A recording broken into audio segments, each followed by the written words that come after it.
During the Middle Bronze Age, building a huge causeway at Flag Fen, building lakeside villages, the remarkable finds that have recently turned up at Must Farm, one of the most important Bronze Age archaeological sites in Northern Europe. Iron Age peoples living in this area as well. On the edge of the tribes of the Iceni and the Catabalorni, Iron Age coins being found in this area, amazing Iron Age swords, like the one that you can see inside Peterborough Museum today. And 2,000 years ago, the Romans arrived, here marching into the arena first, the first of our reenactors. Troops here from the 14th Legion, the Roman Military Research Society, the 9th Legion Hispania. Give the Romans a big cheer, a big round of applause. 9th Legion was actually stationed here in Peterborough and at garrison at the fortress at Longthorpe. From there they marched out to try and deal with Queen Boudicca in AD 60, only to be ambushed and cut to pieces. The army moved on, but a town was established on the edge of Peterborough and was the centre of property production in Roman Britain. Next we get the Saxons coming in. Give a cheer for the Saxons. The Saxons built Peterborough as we know it today. They built a monastery in 655 on the site of the cathedral. That is destroyed by our next bunch, the Vikings. Vikings destroy it in 870, attack in 1070 again.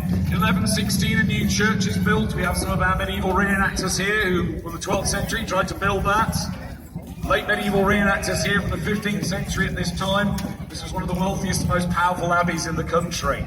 In the 16th century, we have the burial of Catherine of Aragon, who we see processing into the arena now. First wife of Henry VIII, buried inside the cathedral. As for a time was Mary Queen of Scots following her. And they're both buried by the same gentleman, the man with the shovel and the red coat, Robert Scarlett, Old Scarlett. We have some Civil War characters here. In 1643, Oliver Cromwell took Peterborough, destroyed much of the cathedral. Then we have red-coated soldiers from the 9th Norfolk Regiment, Napoleonic soldiers who garrisoned the prisoner of war camp at Norman Cross, the first of its kind in the world, built on the outskirts of Peterborough. For the First World War, this weekend, of course, being the anniversary of the Battle of the Somme, the centenary this weekend, troops from Peterborough, of course, going out to fight, men coming through this town, stopping at the railway station to get cups of tea on the way over to the front. Remarkable books that have recently been transcribed that describe these men. Also have, of course, Edith Cavell there. Edith went to school here in Peterborough. Fortunately, she was in Belgium in 1915 when she was arrested by the Germans and shot for harbouring Allied servicemen. Then we have our World War II reenactors here, everything from Home Guards to military police to civilians you see here as well. The ARP warden at the back with his stirrup pump and his bucket. Of course, these gentlemen like this saved the cathedral when it was bombed in 1944. Servicemen like this based here in the city as well. I'm going to ask the rootcutters to come and dance on. Go on, come on, join on the back, come on. You may as well come and join, and come on. You as well. No. Right, okay. So, of course, our 1940s dancers. So it brings us through our panoply of history for over 2,000 years here. Of course, in 1968, Peterborough gets made into a new town that grows larger to the city we have today.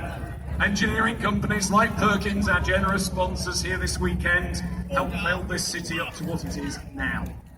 Ladies and gentlemen, we have here a panoply of Peterborough's history over the last 2,000 years. I'm going to ask the reenactors to turn to face the audience.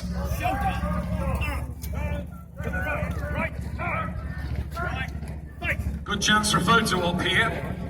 And I would like them, in their own inimitable fashion, to perhaps offer a salute or a thank you to you as the crowd for coming along and making our weekend by actually coming along and enjoying this great festival.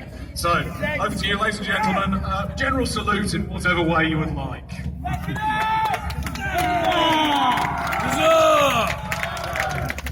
Seeing you all later.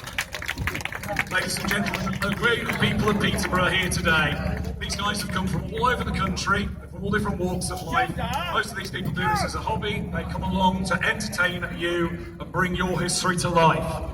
Please give them a massive cheer and a huge round of applause. Come on, Peterborough, we can do better than that. Louder.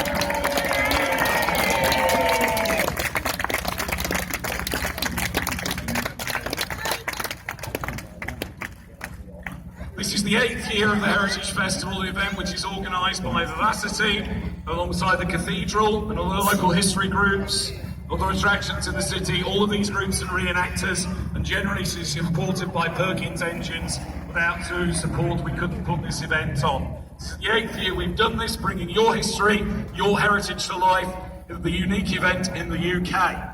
We are absolutely delighted you come along this weekend.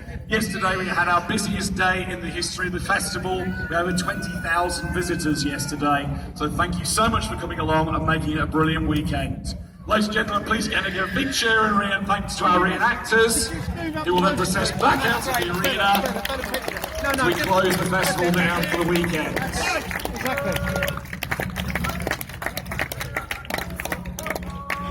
This is your last chance to get a photo op as they're heading out.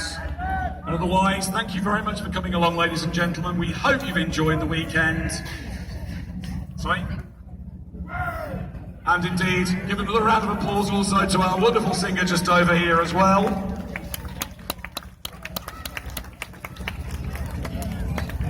As they're heading back out again in just a second, remember to take your photos as they're heading out. It looks like at the moment they're going to catch each other up. This is the whole process of carousel here. Left, right, left! Quick! Mark! Left, wheel! I'm going to hand you over to the words of the gentleman by the name of Rex Birchenough, who's one of our volunteers. He wants to say something. Pass it over here. There is another person without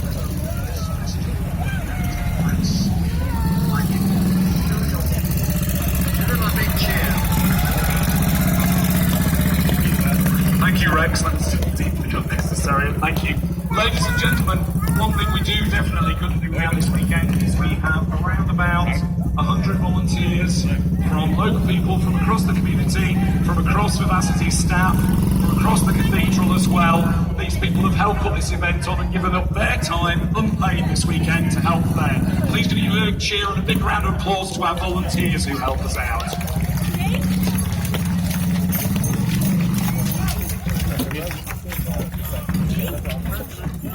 And in the meantime, ladies and gents, for the final words of the day, I'm going to hand you back to our wonderful compere. I'd like you to give her a round of applause because she's been an absolute star all weekend, the most wonderful Jane Smith. Thank you, Stuart. Well, what a weekend. The 8th Peterborough Heritage Festival is the UK's only city centre-based living history festival. It's amazing. We are so proud to have this event in Peterborough City Centre. Thank you to our reenactors. Thank you to the weather as well. And we want to come back next year bigger and better than ever. So please, please, please, don't take your change home. Drop all of your loose change, any money, and empty your pockets into our buckets so we can come back and do this all again next year. It has been fabulous. 300 reenactors in Peterborough, camped in the Cathedral precinct. Thank you so much to everyone at the Cathedral for such wonderful support to us. To all of the volunteers, as Stuart mentioned, who have been fantastic. But most of all of Peterborough for making everyone so very welcome. It has been a fantastic weekend. Thank you so much. And as we wave goodbye to our last reenactors, the 2016 Peterborough Heritage Festival draws to a close. And thank you so much. But don't forget, Heritage Festival events continue throughout the week. Pick up the leaflet, find the information. The Roman